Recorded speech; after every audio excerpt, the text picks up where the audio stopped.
Welcome to day 86 of our one-year Bible reading plan. Today, we complete the book of Deuteronomy, chapters 33 to 34, where Moses blesses the tribes of Israel before his passing. In Luke 7 verses 1 to 35, we see Jesus performing miracles, healing a centurion's servant, raising a widow's son, and addressing John the Baptist's doubts. Let's dive in. Deuteronomy chapter 33. This is the blessing that Moses the man of God pronounced on the Israelites before his death. He said, "The Lord came from Sinai and dawned over them from Seir.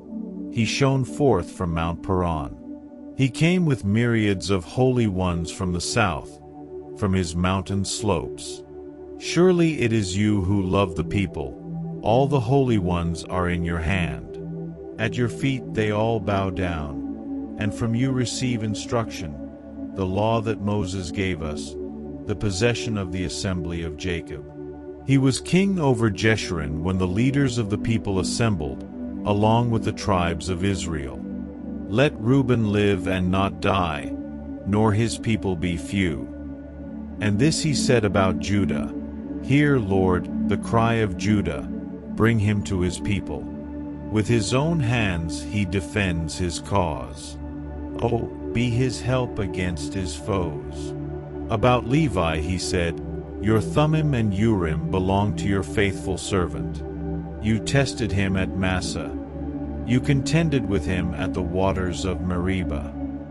He said of his father and mother, "I have no regard for them." He did not recognize his brothers or acknowledge his own children, but he watched over your word and guarded your covenant. He teaches your precepts to Jacob and your law to Israel. He offers incense before you and whole burnt offerings on your altar. Bless all his skills, Lord, and be pleased with the work of his hands. Strike down those who rise against him, his foes till they rise no more. About Benjamin he said, "Let the beloved of the Lord rest secure in him, for he shields him all day long, and the one the Lord loves rests between his shoulders." About Joseph he said, "May the Lord bless his land with the precious dew from heaven above and with the deep waters that lie below, with the best the sun brings forth and the finest the moon can yield, with the choicest gifts of the ancient mountains and the fruitfulness of the everlasting hills, with the best gifts of the earth and its fullness and the favor of him who dwelt in the burning bush. Let all these rest on the head of Joseph, on the brow of the prince among his brothers. In majesty he is like a firstborn bull. His horns are the horns of a wild ox. With them he will gore the nations, even those at the ends of the earth. Such are the 10,000s of Ephraim. Such are the thousands of Manasseh." About Zebulun he said, "Rejoice, Zebulun, in your going out, and you, Issachar, in your tents. They will summon peoples to the mountain, and there offer the sacrifices of the righteous. They will feast on the abundance of the seas, on the treasures hidden in the sand." About Gad he said, "Blessed is he who enlarges Gad's domain. Gad lives there like a lion, tearing at arm or head. He chose the best land for himself. The leader's portion was kept for him. When the heads of the people assembled, he carried out the Lord's righteous will and his judgments concerning Israel." About Dan he said, "Dan is a lion's cub, springing out of Bashan." About Naphtali he said, "Naphtali is abounding with the favor of the Lord and is full of his blessing. He will inherit southward to the lake." About Asher he said, "Most blessed of sons is Asher. Let him be favored by his brothers, and let him bathe his feet in oil. The bolts of your gates will be iron and bronze, and your strength will equal your days. There is no one like the God of Jeshurun, who rides across the heavens to help you and on the clouds in his majesty. The eternal God is your refuge, and underneath are the everlasting arms. He will drive out your enemies before you, saying, 'Destroy them.' So Israel will live in safety. Jacob will dwell secure in a land of grain and new wine, where the heavens drop dew. Blessed are you, Israel. Who is like you, a people saved by the Lord? He is your shield and helper and your glorious sword. Your enemies will cower before you, and you will tread on their heights. Deuteronomy chapter 34. Then Moses climbed Mount Nebo from the plains of Moab to the top of Pisgah, across from Jericho. There the Lord showed him the whole land, from Gilead to Dan, all of Naphtali, the territory of Ephraim and Manasseh, all the land of Judah as far as the Mediterranean Sea, the Negev and the whole region from the valley of Jericho, the city of palms, as far as Zor. Then the Lord said to him, This is the land I promised on oath to Abraham, Isaac, and Jacob when I said, I will give it to your descendants. I have let you see it with your eyes, but you will not cross over into it. And Moses the servant of the Lord died there in Moab, as the Lord had said. He buried him in Moab, in the valley opposite Beth Peor, but to this day no one knows where his grave is.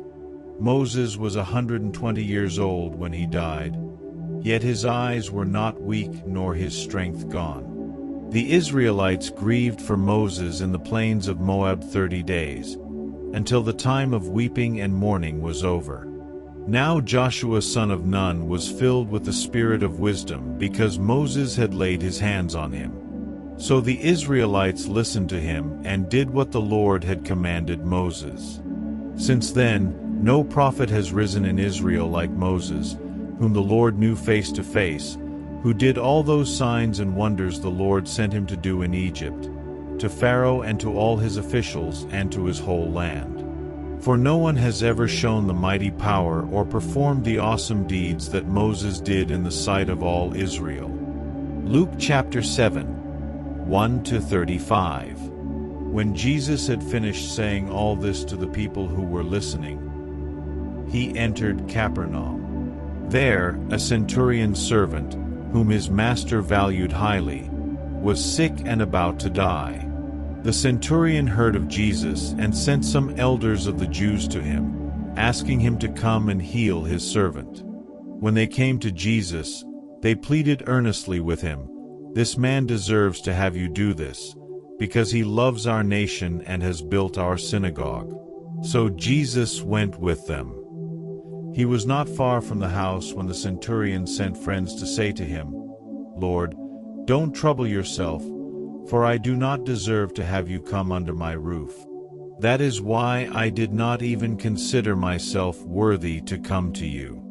But say the word, and my servant will be healed. For I myself am a man under authority, with soldiers under me. I tell this one, Go, and he goes, and that one, Come, and he comes. I say to my servant, Do this, and he does it. When Jesus heard this, he was amazed at him, and turning to the crowd following him, he said, I tell you, I have not found such great faith even in Israel. Then the men who had been sent returned to the house and found the servant well. Soon afterward, Jesus went to a town called Nain, and his disciples and a large crowd went along with him. As he approached the town gate, a dead person was being carried out, the only son of his mother, and she was a widow. And a large crowd from the town was with her. When the Lord saw her, his heart went out to her, and he said, Don't cry. Then he went up and touched the bier they were carrying him on, and the bearers stood still. He said, Young man, I say to you, get up. The dead man sat up and began to talk, and Jesus gave him back to his mother. They were all filled with awe and praised God. A great prophet has appeared among us, they said. God has come to help his people. This news about Jesus spread throughout Judea and the surrounding country.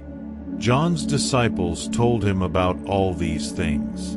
Calling 2 of them, he sent them to the Lord to ask, "Are you the one who is to come, or should we expect someone else?"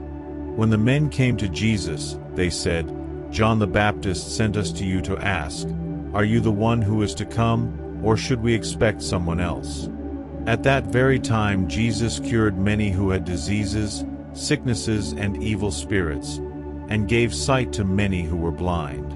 So he replied to the messengers, "Go back and report to John what you have seen and heard. The blind receive sight, the lame walk, those who have leprosy are cleansed, the deaf hear, the dead are raised, and the good news is proclaimed to the poor. Blessed is anyone who does not stumble on account of me." After John's messengers left, Jesus began to speak to the crowd about John. "What did you go out into the wilderness to see? A reed swayed by the wind? If not, what did you go out to see? A man dressed in fine clothes?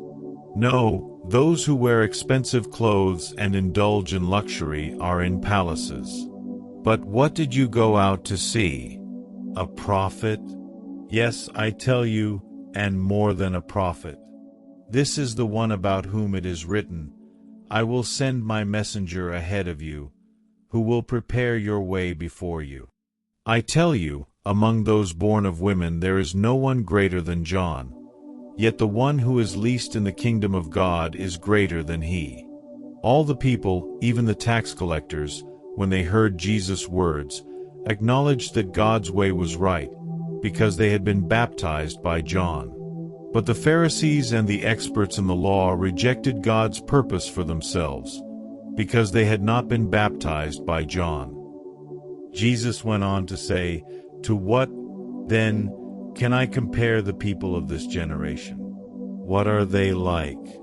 They are like children sitting in the marketplace and calling out to each other, 'We played the pipe for you, and you did not dance. We sang a dirge, and you did not cry.'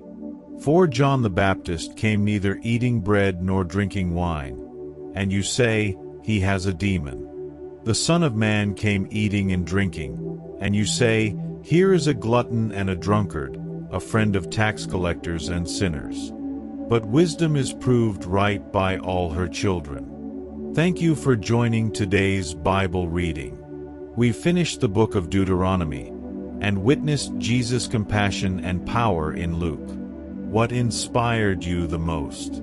Share in the comments. Don't forget to like, share, and subscribe for daily Bible readings.